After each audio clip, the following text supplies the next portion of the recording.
दोस्ती तो हजारों से किया, लेकिन मुसीबत में कोई साथ नहीं दिया। तो सुन, अब कर ले इन किताबों से दोस्ती, कोई तेरा साथ दे या ना दे, ये किताबें हमेशा तुम्हारी साथ देगी, एग्जाम हो या कोई मुसीबत। जब भी अलगाव या जुदाई की बात होगा तो आपादान कारक होगा। दिल हो के जुदा तुझसे। आज की वीडियो में हम कारक को बेहतरीन तरीके से समझाने का प्रयास करेंगे। आपको कारक से संबंधित जितने भी बेसिक पॉइंट होते हैं सभी आपको आज की वीडियो में हम बताएंगे और लास्ट में टॉप 30 VVI ऑब्जेक्टिव क्वेश्चन को भी कराएंगे। तो दोस्तों आप इस वीडियो में बने रहिएगा लास्ट तक, बहुत मज़ा आने वाला है। चलिए शुरुआत करते हैं। दोस्तों हमारा पहला क्वेश्चन ये है कि कारक किसे कहते हैं, कारक क्या है। तो दोस्तों हम आपको बता दें, कारक का परिभाषा वह शब्द जो क्रिया की उत्पत्ति में सहायक हो, वह शब्द जो क्रिया की उत्पत्ति में सहायक हो उसे कारक कहा जाता है। क्या बताएं? वह शब्द जो क्रिया की उत्पत्ति में सहायक हो उसे ही कारक कहा जाता है। दोस्तों हम एक बात आपको बता दें कि क्रिया की उत्पत्ति में सहायक हो वो कारक होता है। अब ये क्रिया क्या होता है? तो दोस्तों क्रिया क्या होता है? जिससे किसी काम का करना या होना समझा जाए वो क्रिया होता है। दुनिया में जितने भी प्रकार के घटनाएं घटित होती है उन सभी को कार्य कहा जाता है। यदि आप खेल रहे हैं, बातें कर रहे हैं, सो रहे हैं, रो रहे हैं, तो ये सभी प्रकार की क्रियाएं हैं। क्रिया को पहचानने का साधारण तरीका है जिस शब्द के लास्ट में ना लगा हो, जैसे रोना, हंसना, खाना, आप समझ रहे हैं, जीतना, टहलना, बोलना, ये सभी क्या है? क्रिया है। तो दोस्तों इनकी उत्पत्ति में यानी क्रिया की उत्पत्ति में जो सहायक होता है, जो शब्द सहायक होता है उसे कारक कहा जाता है। जैसे आप यहाँ पे समझ सकते हैं, राम ने पीटा है, राम ने पीटा है। दोस्तों यहाँ पे पीटने का काम हो गया, ठीक है, पीटना क्रिया है और इसकी उत्पत्ति में सहायक शब्द कौन है? राम है और ने है, ठीक है। राम ने पीटा है यानी पीटने का काम राम ने किया है, तो राम यहाँ पे कारक हो जाएगा। अब राम यहाँ पर कौन सा कारक है ये हम आगे जानेंगे। अब आगे हम लोग देखेंगे कि कारक कितने प्रकार के होते हैं, फिर उसके आधार पर हम बताएंगे कि किस वाक्य में कौन सा कारक लगा हुआ है। तो चलिए आगे बढ़ते हैं। दोस्तों अब आपको यहाँ से एक पॉइंट याद रखना है जो आपके एग्जाम में डायरेक्टली ऑब्जेक्टिव के तौर पे पूछा जाता है कि कारक के कितने भेद होते हैं। तो दोस्तों कारक के 8 भेद होते हैं, कारक के 8 भेद। आपको समझ में आ गया होगा कि कारक 8 प्रकार के होते हैं। अब कारक 8 प्रकार के होते हैं, उन 8 से संबंधित ऑब्जेक्टिव क्वेश्चन आपके एग्जाम में पूछा जाता है। तो दोस्तों हम अभी उन सभी 8 प्रकार का वर्णन करेंगे और बेहतरीन तरीके से आपको हर एक को समझाने का प्रयास करेंगे। याद रहे लास्ट में आपको टॉप 30 VVI ऑब्जेक्टिव क्वेश्चन भी मिलेगा। दोस्तों पहले आप इस वीडियो को ध्यान से देखिए और हर एक बात को ध्यान से सुनिए और अपने कॉपी में नोट कीजिए, फिर आप लास्ट में 30 ऑब्जेक्टिव का 30 सही करने वाले हैं। चलिए, कारक के 8 भेद होते हैं जिसमें से पहला है आपका कर्ता कारक। क्या है? कर्ता कारक। इसे इंग्लिश में सब्जेक्ट कहा जाता है। अब ये कर्ता कारक क्या होता है? दोस्तों हम आपको बता दें कि कारक 8 प्रकार के होते हैं जिसमें से ये पहला है कर्ता कारक। आगे और भी है, उसे हम देखेंगे, पहले कर्ता कारक को देख लेते हैं एक ही साथ। कारक 8 प्रकार के होते हैं जिसमें से पहला आपके सामने है कर्ता कारक। इसे इंग्लिश में सब्जेक्ट कहा जाता है। अब कर्ता कारक क्या होता है? काम करने वाले को कर्ता कारक कहा जाता है, काम करने वाले को कर्ता कारक कहा जाता है। जैसे राम खाता है, राम खाता है। दोस्तों हम वीडियो के स्टार्टिंग में आपको बताए थे कि जो भी घटनाएं घटित होती है वो सभी कार्य होता है, चाहे वो कुछ भी हो, खाना हो, पीना हो, सोना हो, ये सभी कार्य है। यह बोल रहा है कि राम राम खाता है, तो यहाँ राम में कर्ता कारक है। दोस्तों, काम करने वाले को कर्ता कारक कहा जाता है। तो यहाँ पे राम खाता है, तो यहाँ पे काम कौन कर रहा है? राम कर रहा है खाने का काम। तो काम करने वाले को कर्ता कारक कहा जाता है। तो यहाँ पे जो है राम में कर्ता कारक हो जाएगा, राम में कर्ता कारक होगा। अब कुछ पॉइंट को आप नोट कीजिए जो आपके कर्ता कारक से संबंधित है और आपके एग्जाम में भी पूछा जाता है। देखिए पहला पॉइंट क्या है। तो दोस्तों, कर्ता कारक के बारे में यदि आपको पता करना है तो इसके लिए आपको एक सवाल करना होता है, कौन करता है? कौन करता है? प्रश्न से जो उत्तर मिले वह कर्ता कारक होता है। यानी ऐसा कोई वाक्य जैसे राम खाता है, तो आपको क्वेश्चन करना है कि कौन खाता है? कौन खाता है? तो जवाब में आएगा राम, तो राम कर्ता कारक हो जाएगा। आप समझ गए होंगे। कर्ता कारक को पता करने के लिए आपको सवाल करना होगा कौन से, ठीक है? कौन से, कौन खाता है, कौन गाता है, कौन रोता है। आंसर में जो मिले राम, सोहन, मोहन, वो कर्ता कारक हो जाता है। चलिए आगे पॉइंट देखिए जो कि मोस्ट इम्पोर्टेंट है आपके एग्जाम के दृष्टिकोण से। पॉइंट है कि कर्ता कारक का चिन्ह, कर्ता कारक का चिन्ह क्या होता है? तो कर्ता कारक का चिन्ह ने होता है, शून्य होता है। यानी कर्ता कारक का जो चिन्ह होगा वो ने होगा, ठीक है? कभी कभी नहीं रहेगा ने, तो वहाँ पे कर्ता कारक का जो चिन्ह है वो शून्य हो जाएगा।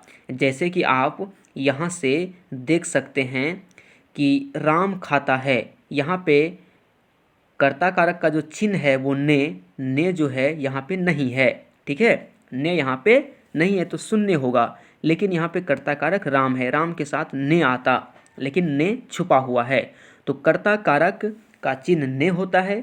अगले वाक्य में यदि आपको कहीं देखने मिले ने से जस्ट पहले, ने से जस्ट पहले वाला शब्द कर्ता कारक हो जाएगा। यदि ने नहीं रहे, ठीक है, यदि ने लिखा हुआ ना रहे तो आपको सवाल करना है कि कौन करता है। इससे जो उत्तर मिलेगा वो कर्ता कारक हो जाएगा। अगर ने लिखा हुआ है उस वाक्य में तो ने के जस्ट पहले वाला कर्ता कारक हो जाएगा, ठीक है? अब आपको समझ में आ गया होगा। दो बात याद रखना है, यदि वाक्य में ने है, ठीक है, क्या है? ने लिखा हुआ है, तो ने से पहले वाला शब्द आपका कर्ता कारक हो जाएगा। यदि वाक्य में ने ना रहे, जैसे कि यहाँ राम खाता है, इसमें ने नहीं है, ठीक है, तो आपको सवाल करना है कि कौन करता है, मतलब कौन करता है। तो जो जवाब आएगा कि राम करता है काम या खाता है राम, तो राम हो जाएगा कर्ता कारक। इस तरह से हम कर्ता कारक का पता लगा सकते हैं। अब ने कब आएगा? जैसे देखिए, राम ने सोहन को पीटा, राम ने सोहन को पीटा, ने आया ना, राम ने, तो ने से पहले राम, तो राम कर्ता कारक हो जाएगा। चलिए अब देखते हैं दूसरा, ठीक है? ये तो पहला था कर्ता कारक, अब देखते हैं दूसरा। चलिए आपके सामने दूसरा कारक है कर्म कारक, ठीक है? कारक 8 प्रकार के होते हैं। पहला हम पढ़ चुके कर्ता कारक, अभी है हमारे पास कर्म कारक। ये कर्म कारक क्या होता है? देखिए, जिस पर काम का फल पड़ता है उसे कर्म कारक कहा जाता है। जिस पर काम का फल पड़ता है उसे कर्म कारक कहा जाता है। जैसे राम आम खाता है, राम आम खाता है, तो दोस्तों राम आम खाता है, तो यहाँ आम में कर्म कारक है। क्यों? क्योंकि काम का जो फल है ना वो आम पे पड़ रहा है। राम खाता है, ठीक है, राम खाता है, राम कर्ता कारक हो गया। लेकिन क्या खाता है? आम खाता है, आम पे फोकस हो रहा है, आम को कट कर रहा है, खा रहा है, उसको तोड़ रहा है, ठीक है? तो आम पे उसका फोकस हो रहा है, इसलिए काम का जो फल है वो आम पे पड़ रहा है, तो आम हो जाएगा कर्म कारक, जबकि राम हो जाएगा कर्ता कारक। चलिए अब यहाँ से भी कुछ पॉइंट को नोट कीजिए। पॉइंट ये है कि क्या करता है, क्या करता है। हम आपको बता दें कि क्या करता है ये पूछेंगे तो जो उत्तर मिलेगा, प्रश्न से जो उत्तर मिलेगा वह कर्म कारक होगा। ठीक है, जैसे राम आम खाता है, तो राम क्या करता है, राम क्या करता है, तो जवाब में आएगा आम खाता है। ठीक है, तो आम हो जाएगा आपका कर्म कारक। जबकि कर्ता कारक में क्या बोले थे, कौन से पूछने के लिए कौन लगा कर कि कौन करता है, तो कौन करता है तो राम करता है, राम कर्ता कारक हो जाएगा। और क्या करता है तो आम खाता है, आम हो जाएगा कर्म कारक। ठीक है, चलिए दूसरा पॉइंट को देखिए जो आपके एग्जाम में पूछा जाता है। दूसरा पॉइंट यहाँ से देख सकते हैं कि कर्म कारक का चिन्ह होता है को। कर्म कारक का चिन्ह होता है को या फिर शून्य। देखिए यहाँ पे है कि राम आम खाता है, तो इसे हम ऐसे भी बोल सकते हैं राम आम को खाता है, राम आम को खाता है। सही बात है। तो को कर्म कारक का जो चिन्ह होता है ना, को होता है, और को से जस्ट पहले वाला, को से जस्ट पहले वाला कर्म कारक हो जाता है। लेकिन यहाँ राम आम खाता है, इसमें ना को छुपा हुआ है। जहाँ पे को छुपा रहे वहाँ पे हम लोग इससे पूछेंगे क्या करता है। ठीक है, और को अगर दिख जाए, जहाँ पे भी को दिखेगा तो जस्ट को से पहले वाला कर्म कारक हो जाता है। ठीक है, तो आप यहाँ से याद रखिएगा कि कर्म कारक का चिन्ह को होता है। अगर वाक्य में को है तो को से पहले वाला कर्म कारक हो जाएगा। यदि को नहीं है तब हम सवाल करेंगे क्या करता है। इसका जो जवाब आएगा आम खाता है, तो वो हो जाएगा कर्म कारक। दोस्तों चिन्ह को याद रखिएगा कि कर्म कारक का चिन्ह होता है को या शून्य। ठीक है, जैसे यहाँ पे शून्य है, यहाँ पे को चिन्ह नहीं है, राम आम खाता है, राम आम को खाता है, को नहीं दिया है यानी छुपा हुआ है, तो यहाँ पे शून्य है। ठीक है, इन्हें आप नोट कीजिए अपनी कॉपी में। चलिए अब आगे बढ़ते हैं। एक बात, कर्ता कारक का चिन्ह क्या था, कर्ता का चिन्ह था ने या शून्य। कर्म का क्या है को, शून्य, कर्ता ने कर्म को। अब चलिए तीसरा देखते हैं। चलिए तीसरा आपके सामने है करण कारक। तीसरा है करण कारक। करण कारक क्या होता है इसका परिभाषा सुन लीजिए। कर्ता जिस साधन से काम करता है, कर्ता जिस साधन से काम करता है उसे करण कारक कहा जाता है। जैसे राम चाकू से आम काटा, राम चाकू से आम काटा। दोस्तों करण कारक में साधन आएगा। ठीक है, साधन आएगा, हथियार आएगा। जैसे राम चाकू से आम काटा, यहाँ चाकू में करण कारक है। दोस्तों जिस हथियार से काम किया जाएगा उसमें करण कारक होता है। कौन सा कारक होगा, करण। यहाँ चाकू में करण कारक हो जाएगा। चलिए कुछ पॉइंट को देखते हैं। करण कारक का चिन्ह होता है से या के द्वारा। करण कारक का चिन्ह क्या होता है, से या फिर के द्वारा। दोस्तों यहाँ पे देखिए राम चाकू से आम काटा, तो यहाँ पे से आ गया, इसका चिन्ह करण कारक का चिन्ह से जस्ट पहले क्या है चाकू, तो चाकू हो जाएगा आपका करण कारक। ठीक है, कर्ता में क्या था चिन्ह ने के जस्ट पहले वाला कर्ता कारक हो जाएगा। कर्म में क्या था को से पहले कर्म हो जाएगा। या फिर कर्ता और कर्म का जो है चिन्ह शून्य भी होता है। करण कारक का चिन्ह के द्वारा या से होता है। जैसे राम चाकू के द्वारा आम काटा, ये भी हो सकता था कि राम चाकू के द्वारा आम काटा, या फिर राम चाकू से आम काटा।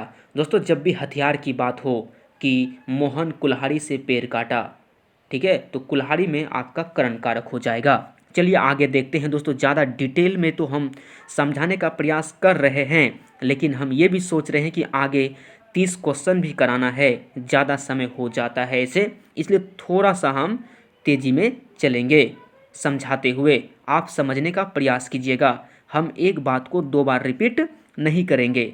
आप वीडियो बैक करके दोबारा सुन सकते हैं, लेकिन हम एक ही बार बोलेंगे। चलिए चौथा है आपके सामने संप्रदान कारक। अब ये संप्रदान कारक क्या होता है इसको समझते हैं।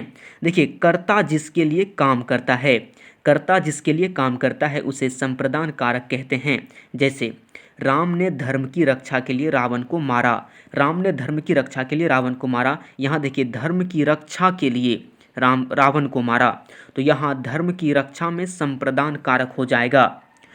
दोस्तों ध्यान दीजिएगा, राम ने धर्म की रक्षा के लिए मतलब जिसके लिए काम किया जाए, कर्ता जो है, कर्ता जिसके लिए काम करेगा वो हो जाएगा संप्रदान कारक। जैसे यहाँ है राम ने धर्म की रक्षा के लिए रावण को मारा, तो यहाँ देखिए राम ने आया ना, ने से पहले राम, तो राम हो गया कौन सा बताओ, राम हो गया कर्ता कारक। ठीक है, धर्म की रक्षा के लिए, धर्म की रक्षा के लिए ना रावण को मारा, तो यहाँ धर्म की रक्षा में संप्रदान कारक हो जाएगा।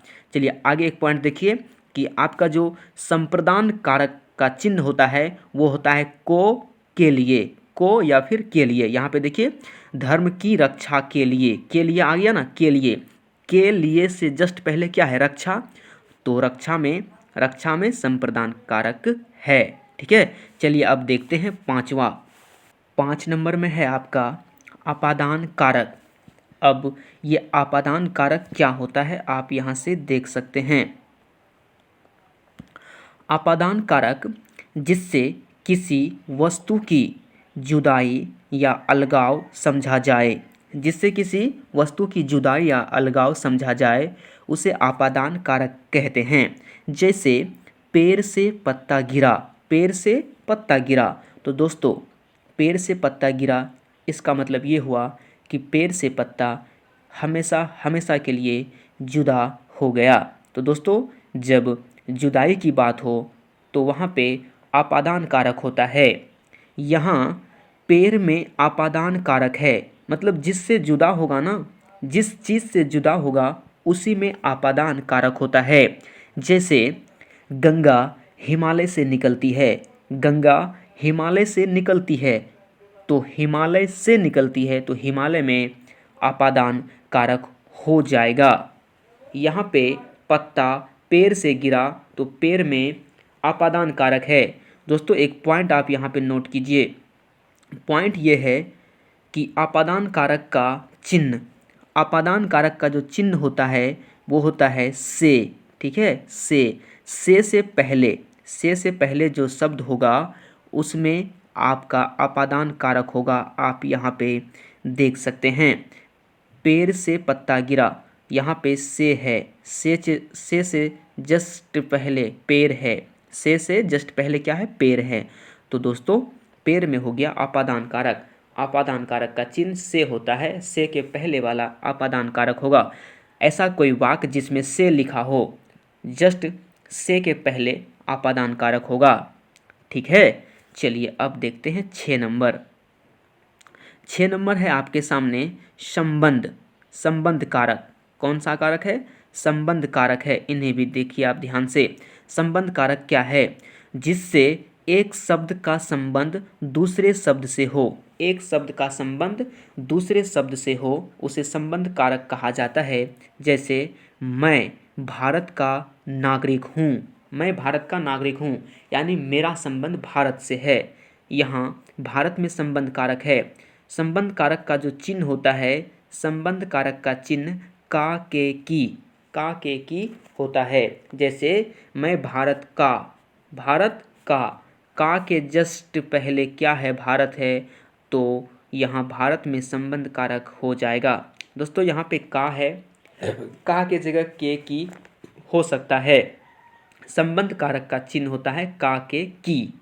मैं भारत का नागरिक हूँ, का से पहले भारत, तो भारत में हो गया संबंध कारक।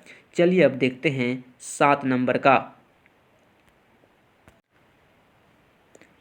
चलिए अब यहाँ से आप देख सकते हैं 7 नंबर में है अधिकरण कारक। अधिकरण कारक अब ये क्या होता है देखिए, क्रिया जिस स्थान पर हो रहा हो, क्रिया जिस स्थान पर हो रहा हो उसे अधिकरण कारक कहा जाता है।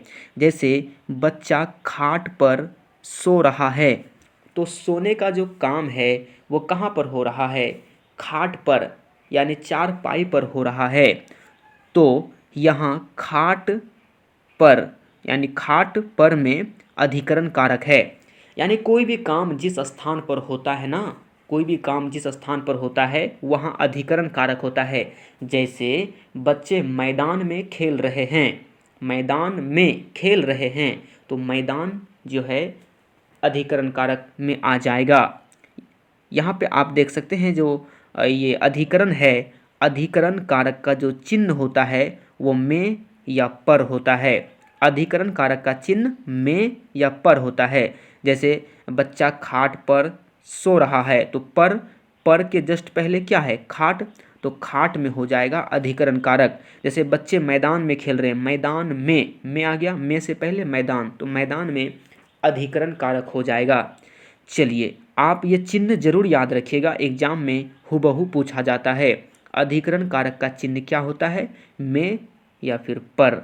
चलिए अब देखते हैं आज का लास्ट 8वां क्या है।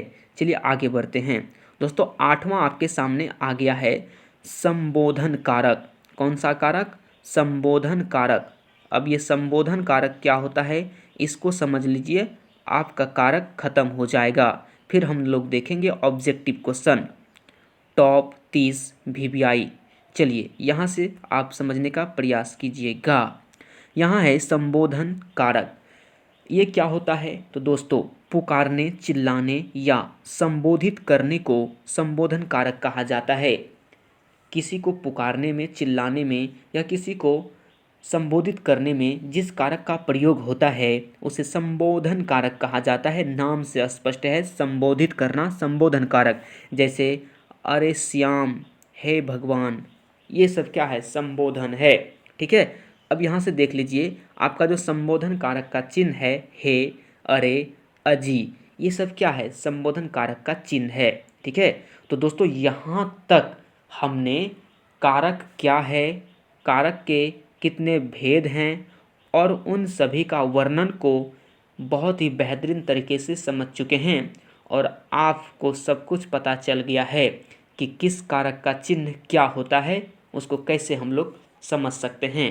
तो चलिए अब देते हैं मिलजुल कर हम लोग टेस्ट और देखते हैं कितना क्वेश्चन सही कर पाते हैं। चलिए शुरुआत करते हैं अब टेस्ट का।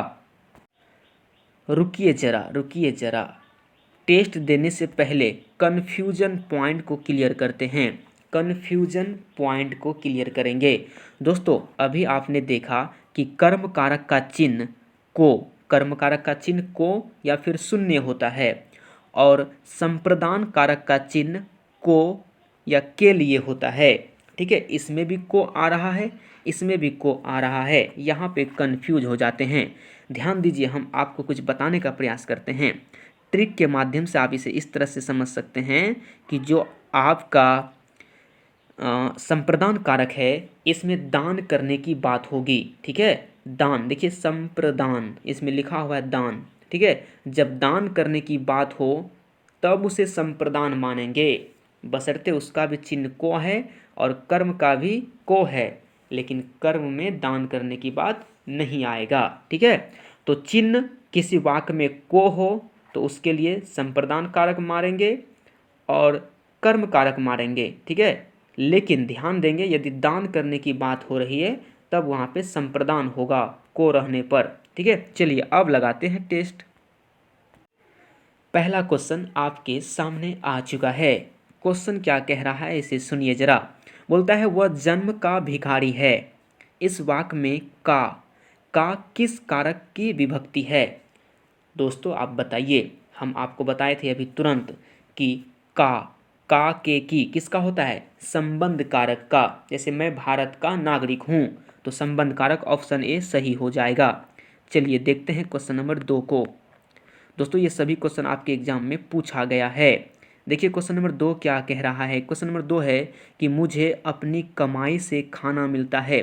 इस वाक्य में से किस कारक का चिन्ह है? तो दोस्तों कर्ता ने कर्म को करण से करण का चिन्ह क्या होता है, से। जैसे हम बताए थे ना आपको कि करण में क्या होता है, किसी भी हथियार की बात होता है। जैसे राम चाकू से आम काटता है, से आ गया, तो से पहले क्या होता है, करण होता है, तो से जहाँ भी आ जाए वो करण होगा। चलिए देखते हैं क्वेश्चन नंबर 3 को। क्वेश्चन नंबर 3 देखिए क्या कहता है। क्वेश्चन नंबर 3 कह रहा है क्वेश्चन नंबर 3 का कहना है जिस शब्द से किसी काम का करना या होना समझा जाए, जिस शब्द से किसी काम का करना या होना समझा जाए तो उसे क्रिया कहते हैं। जैसे खाना, पीना, सोना, रोना, ठीक है, ये सभी क्या है, क्रिया है। देखते हैं क्वेश्चन नंबर 4 को। क्वेश्चन नंबर 4 देखिए क्या कहता है। क्वेश्चन नंबर 4 कहता है घोंसले से पक्षी निकला किस कारक का उदाहरण है। घोंसले से पक्षी निकला, तो दोस्तों यहाँ पे जुदाई हुआ। क्या हुआ, जुदाई हुआ, तो ये हो जाएगा क्या, आपादान कारक। ठीक है, घोंसले से पक्षी निकला, कहीं पे घोंसला होगा, वहाँ से पक्षी निकला, तो यहाँ क्या हुआ, जुदाई हुआ, तो आपादान कारक हो जाएगा। चलिए देखते हैं 5 नंबर क्वेश्चन। क्वेश्चन नंबर 5 देखिए क्या कहता है। क्वेश्चन नंबर 5 कहता है कर्ता का चिन्ह है।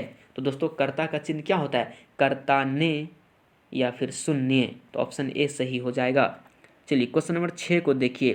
क्वेश्चन नंबर 6 देखिए क्या कहता है कि वह कलम से लिखता है, इस वाक्य में से कौन सा कारक है। देखिए से लिखा हुआ है ना, से किसका होता है, करण से। ठीक है, कलम से लिखता है, चाकू से काटता है, ठीक है, कुल्हाड़ी से काटता है। ठीक है, जब भी हथियार की बात हो तो वो करण होता है। ऑप्शन बी सही होगा। चलिए देखते हैं अब क्वेश्चन नंबर 7 को। क्वेश्चन नंबर 7 आपके सामने आ गया है। क्वेश्चन नंबर 7 कहता है जिसके लिए काम किया जाए उसे कौन कारक कहते हैं। जिसके लिए काम किया जाए उसे संप्रदान कारक कहा जाता है। ऑप्शन डी सही हो जाएगा। देखिए क्वेश्चन नंबर 8 को। क्वेश्चन नंबर 8 कहता है, क्वेश्चन नंबर 8 देख सकते हैं आप, यहाँ पे है कि धोने के लिए धोबी को कपड़े दिए, इस वाक्य में धोबी को कौन सा कारक है। धोबी को कौन सा कारक है, दोस्तों को आ गया, कर्ता ने कर्म को, तो कर्म को यानी कर्म हो जाएगा। ऑप्शन बी सही। क्वेश्चन नंबर 9 को देखिए। क्वेश्चन नंबर 9 क्या कहता है। क्वेश्चन नंबर 9 कह रहा है मैं अलमारी से पुस्तक निकालता हूँ, वाक्य में से कारक है। दोस्तों से, देखिए अलमारी में पुस्तक है, अलमारी से पुस्तक निकालेगा तो जुदाई होगा। जैसे कि घोंसला से पक्षी निकला तो जुदाई हुआ, तो जुदाई जब भी होगा तो आपादान कारक होगा। आपादान का चिन्ह होता है से। आगे है मोहन कलम से लिखता है, मोहन कलम से लिखता है। देखिए फिर यहाँ हथियार की बात आ गया। ठीक है, कलम से लिखता है, चाकू से काटता है, कुल्हाड़ी से काटता है, तो ये हथियार की बात जब भी होगा तो वो करण होगा। ठीक है, करण अर्जुन मूवी देखे हैं, करण अर्जुन मूवी में हथियार की बात होता है। ठीक है, कलम है हथियार हमारा। ठीक है, इन्हें आप इस तरह से याद कर सकते हैं। आगे है कि करण कारक का चिन्ह होता है। करण कारक का चिन्ह क्या होता है, आप बताइए। करण कारक का चिन्ह होता है से, हथियार से। ठीक है, चाकू से। करण कारक का चिन्ह होता है से। कर्म का चिन्ह क्या होता है, कर्ता ने कर्म को होता है या फिर शून्य होता है। ऑप्शन ए सही हो जाएगा। क्वेश्चन नंबर 13 को देखिए। क्वेश्चन नंबर 13 कह रहा है, क्वेश्चन नंबर 13 का कहना है कि के लिए किसका कारक चिन्ह है, यानी के लिए किसका होता है, संप्रदान का। संप्रदान का चिन्ह क्या होता है, को के लिए। पेड़ से पत्ते गिरते हैं, पेड़ से पत्ते गिरते हैं, इस वाक्य में से किस कारक का चिन्ह है। तो दोस्तों से, जुदाई हो रहा है ना, पेड़ से पत्ते गिरते हैं, तो क्या होगा, आपादान कारक होगा। ऑप्शन सी सही होगा। चलिए अब देखते हैं क्वेश्चन नंबर 15 को। क्वेश्चन नंबर 15 आपके सामने आ गया है। क्वेश्चन नंबर 15 कहता है संज्ञा या सर्वनाम के जिस रूप से वाक्य अन्य शब्दों के साथ उसका संबंध सूचित हो उसे क्या कहते हैं। तो दोस्तों कारक कहते हैं। ठीक है, कारक कहते हैं जो क्रिया की उत्पत्ति में सहायक हो, उसका कहने का मतलब यही है। ठीक है, कारक हो जाएगा इसका। 16 नंबर देखिए। क्वेश्चन नंबर 16 क्या कहता है। क्वेश्चन नंबर 16 कहता है कि हे राम कौन कारक है। दोस्तों हे राम, अजी सुनिए, अरे, ये वो। ठीक है, तो ये संबोधन कारक होता है। ऑप्शन डी सही होगा। क्वेश्चन नंबर 17 है मैं अलमारी से पुस्तक निकालता हूँ। अलमारी से पुस्तक निकालेगा तो जुदाई होगा, जुदाई होगा तो क्या होगा, आपादान होगा। ऑप्शन बी सही होगा। चलिए देखते हैं क्वेश्चन नंबर 18 को। क्वेश्चन नंबर 18 देखिए आप क्या कहता है। तेज छात्रों को इनाम दिया गया, रेखांकित शब्दों के कारक बताइए। तेज छात्रों को, ठीक है, को इनाम दिया गया। क्या दिया गया, इनाम। जब भी इनाम की बात होता है तो हम लोग किसको टिक करते हैं, संप्रदान को। संप्रदान यानी दान, जब भी दान की बात हो, ठीक है, छात्रों को इनाम दिया, इसका मतलब दान दिया, तो को आ जाएगा, ठीक है। जबकि कर्ता ने कर्म को, कर्म का भी होता है चिन्ह को, ठीक है, लेकिन जब भी दान की बात होगा तो संप्रदान में हम लोग टिक मारेंगे, कर्म में नहीं। चलिए 19 नंबर देखिए, 19 नंबर क्या कहता है, हे ईश्वर, ठीक है, हे ईश्वर, तो यहाँ पे संबोधन हो गया ना, तो संबोधन कारक हो जाएगा, ऑप्शन सी सही होगा, संबोधन कारक। क्वेश्चन नंबर 20 को देखिए, क्वेश्चन नंबर 20 क्या कहता है, क्वेश्चन नंबर 20 कहता है कि मुझसे रोटी नहीं खाई गई, मुझसे आ गया ना, रोटी नहीं खाई गई, इस वाक्य में से किस कारक का चिन्ह है, से किसका होता है, करण का, ठीक है, करण का, ठीक है। यहाँ पे हथियार की बात नहीं हो रहा है, लेकिन से जो आ गया ना, तो ये आपका करण कारक हो जाएगा। 21 नंबर देखिए, 21 नंबर में क्या कहता है, 21 नंबर में कहता है वर्षा के लिए मेघ चाहिए, वर्षा के लिए मेघ चाहिए, ठीक है, चाहिए, के लिए आ गया, यहाँ पे क्या है, किस कारक का उदाहरण है, यानी के लिए किसके लिए आता है, संप्रदान कारक का चिन्ह होता है, संप्रदान कारक का चिन्ह क्या होता है, को या के लिए, तो ऑप्शन ए सही होगा। चलिए देखते हैं क्वेश्चन नंबर 22 को।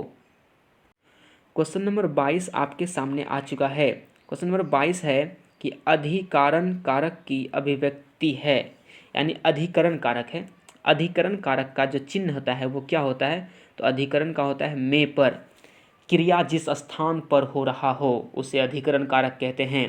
जैसे बच्चा खाट पर सो रहा है, अब बच्चे मैदान में खेल रहे हैं, तो में या पर इसका चिन्ह होता है।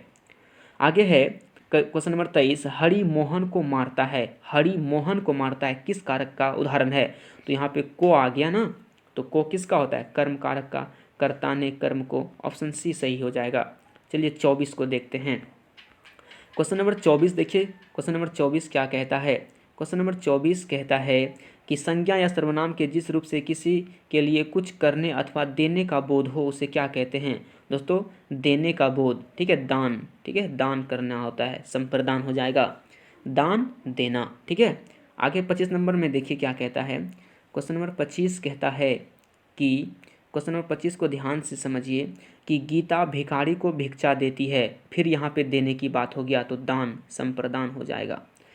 चलिए 26 को देखिए, क्वेश्चन नंबर 26 क्या कहता है, क्वेश्चन नंबर 26 कहता है संज्ञा या सर्वनाम, संज्ञा या सर्वनाम का वह रूप जिसके द्वारा किसी वस्तु के अलगाव का बोध हो, अलगाव मतलब क्या, जुदाई, जुदाई का बोध हो, उसे क्या कहते हैं, आपादान कारक कहते हैं, आपादान कारक कहते हैं किसे, जहाँ पे जुदाई की बात होता है, ठीक है, जुदाई की बात जहाँ होगा वहाँ आपादान कारक होगा। बात तो वही आ जाती है, दिल हो के जुदा तुझसे रह पाता नहीं है, कोई भी मेरे दिल को समझाता नहीं है, कहीं मुझे प्यार।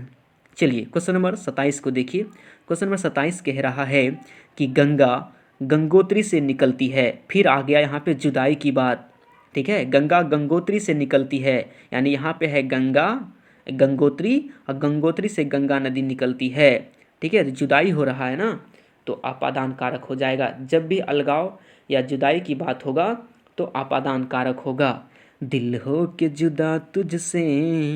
क्वेश्चन नंबर 28 देखिए, क्वेश्चन नंबर 28 है कि वह कुल्हाड़ी से पेड़ काटता है, वह कुल्हाड़ी से पेड़ काटता है, वह कुल्हाड़ी से पेड़ काटता है ना, तो यहाँ पे हथियार की बात हो गया, तो हथियार की बात जब भी होगा तो वो करण कारक होगा, ऑप्शन ए सही हो जाएगा।